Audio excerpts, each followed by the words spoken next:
नमस्कार। 3 दिन पहले राहुल जी आपका इंटरव्यू देखा। उसी दिन मन हुआ था कि आपसे बात की जाए, लेकिन फुर्सत नहीं मिली, तो आज मैं आपसे कुछ बात करना चाहता हूं।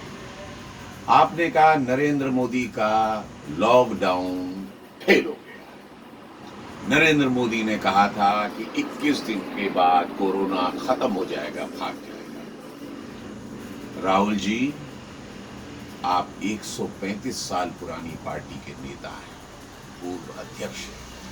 कम से कम कुछ होमवर्क करके आया करिए। कहने से पहले कुछ सोचा करिए। मजाक उड़ता है इन सब बातों से। नरेंद्र मोदी ने कभी ये नहीं कहा था, बल्कि उन्होंने कहा था कि 21 दिन का लॉकडाउन बहुत जरूरी है इस देश के लिए। अगर ये लॉकडाउन 21 दिन का नहीं किया गया तो 21 साल देश पीछे चला जाएगा। जान है तो जहान है, लेकिन उसकी जगह आप गलत बात करके बरगलाना चाहते हो पूरे देश को। दूसरी चीज, आपके भी तो सारे मुख्यमंत्री थे। पंजाब के कैप्टन अमरिंदर सिंह हैं, गहलोत जी हैं, या बघेल साहब हैं, या महाराष्ट्र में आपकी जो गठबंधन की सरकार चल रही है, उन्होंने हर बार ये कहा कि नहीं, हमें तो लॉकडाउन को बढ़ाना है। क्यों नहीं टोका आपने? क्यों नहीं किया ऐसा? क्योंकि आपको सिर्फ कोसना आता है, जिम्मेदारी से भागना आता है। आप तो जिम्मेदारी से ये भी भाग रहे हैं कि महाराष्ट्र में आप कहना चाहते हैं कि वहां पर जो मौतें हो रही हैं, वहां जो कोरोना बढ़ रहा है, उसमें आप कुछ कर नहीं सकते। बहुत अच्छे, 9 मिनिस्टर हैं कांग्रेस के वहां पर, 9। इसके बाद आप कहना चाहते हैं कि हमारा कुछ वहां चलता नहीं।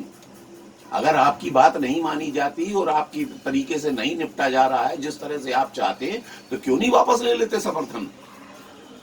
आपके राजीव गांधी की राजीव गांधी ने समर्थन वापस ले लिया था चंद्रशेखर के, केवल इस बात पर कि 2 पुलिस वाले उनके आपके घर के बाहर देखे गए थे। और आप यहां कहना चाहते हैं देश इतनी बड़ी त्रासदी में आप कुछ करना ही नहीं चाहते। राहुल जी, एक जिम्मेदार होने के नाते कुछ राष्ट्र की सेवा करिए। बरगलाइए मत, कंफ्यूज मत कीजिए देश को। क्या करते नरेंद्र मोदी? मार डालते सबको। लॉकडाउन नहीं लगाते तो क्या करते? क्या आपने यहाँ इंफ्रास्ट्रक्चर बना के दिया ऐसा जिसके अंदर सारे लोग अगर बीमार हो जाते तो इलाज हो सकता था? 130 करोड़ के देश में आप सब लोगों ने मिलाकर आज तक 3,593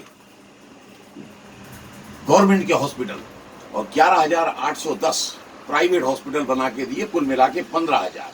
उसमें से 80-90% हमेशा ऑक्यूपाइड रहते हैं।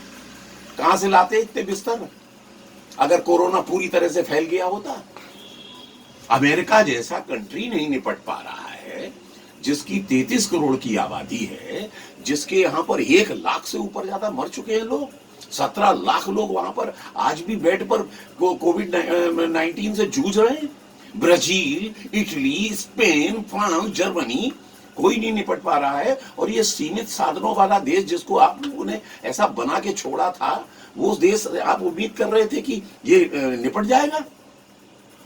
खत्म करवाना चाहते थे यार। 4,800 लोग केवल इस देश के अंदर अभी तक खत्म हुए और 1,65,000 लोग बीमार हुए। इसको आप लॉकडाउन का कंट्रोल नहीं कहेंगे तो क्या कहेंगे? अगर लॉकडाउन नहीं होता तो क्या ये स्थिति रह पाती? लाशों पर चल रहे होते हम। लेकिन नहीं, आपको राजनीति करनी है, सलूशन नहीं देना है।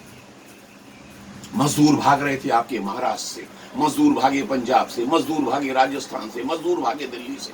आपने राष्ट्र हित में एक बार भी कहा मजदूर भाइयों जाओ मत, कांग्रेस आपके साथ खड़ी है, आपको सपोर्ट देगी, आपको भोजन देगी, आप रुकिए, राष्ट्र को जरूरत है, फैक्ट्रियों को काम की जरूरत है।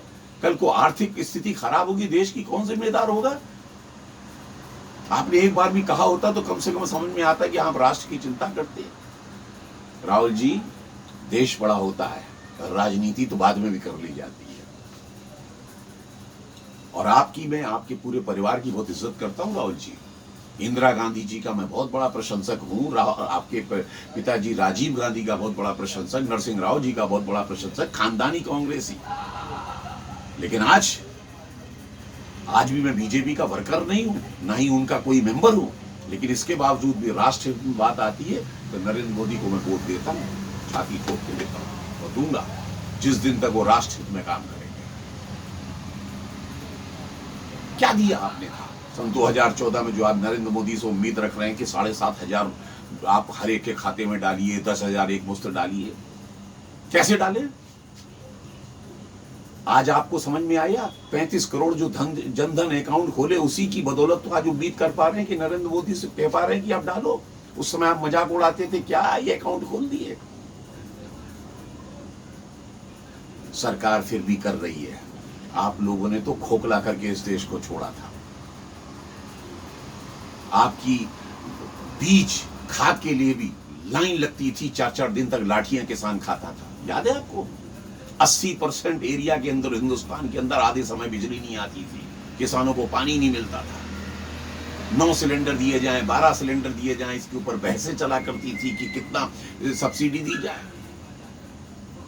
और यदि आप ये कहना चाहते हैं कि नहीं हमने तो बड़ा खजाना छोड़ा था, तो ऐसा बोलिए ना नरेंद्र मोदी से चिल्ला के, साहब श्वेत पत्र लेके आइए, हमने ये संपदा छोड़ी। खोखला कर दिया था आपने देश को। और आप कहते हैं हमने देश के लिए बहुत कुछ किया। क्या किया? सन 47 में हम आजाद हुए, हमसे 2 साल बाद चाइना आजाद हुआ। आज हमसे 5 गुनी उसकी जो अर्थव्यवस्था है।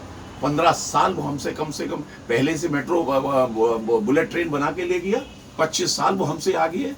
और आप हमसे कहते हम पाकिस्तान से आगे, हम नेपाल से आगे, हम इससे आगे। क्या किया आपने?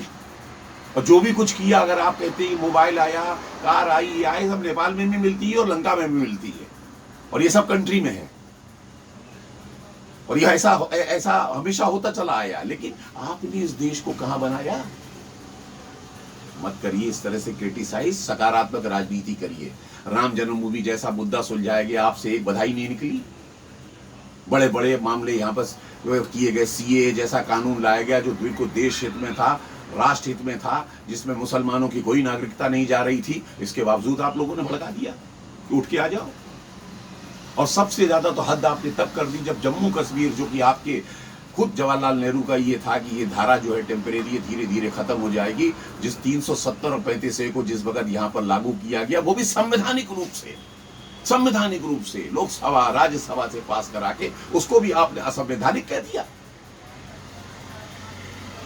संविधान और संवैधानिक की बात जानते हैं। 100 दफा आपकी सरकारों ने कम से कम 356 का दुरुपयोग किया, वो संवैधानिक था। और उसके बाद भी आप बाज नहीं आए अपनी अनमेच्योरिटी से। जब आपको मालूम था कि पाकिस्तान उपद्रव करा सकता है, जब आपको मालूम था वहां कर्फ्यू लगा हुआ है, जब आप जानते थे इंटरनेट बंद है, जब आप जानते थे शांति, फिर भी आप वहां पहुंच गए थे कश्मीर में, केवल इसलिए कि किसी तरीके से डिस्टर्ब किया जाए, इस पूरा जो 370 हटिए इसको मतलब बदनाम किया जाए। आप क्यों नहीं जाते? अब खुला माहौल है, जाइए ना। लेकिन आप नहीं जाएंगे क्योंकि आपको केवल राजनीति रोटियां सेकनी है। देश जाए गर्त में, देश जाए भाड़ में। नरेंद्र मोदी हारना चाहिए, नरेंद्र मोदी खराब होना चाहिए, नरेंद्र मोदी को जाना चाहिए। लेकिन उखाड़ नहीं पाओगे आप उस आदमी का, नरेंद्र मोदी का ये बाल नहीं उखाड़ पाओगे। इस तरह से सारा देश समझ चुका है। जय हिंद।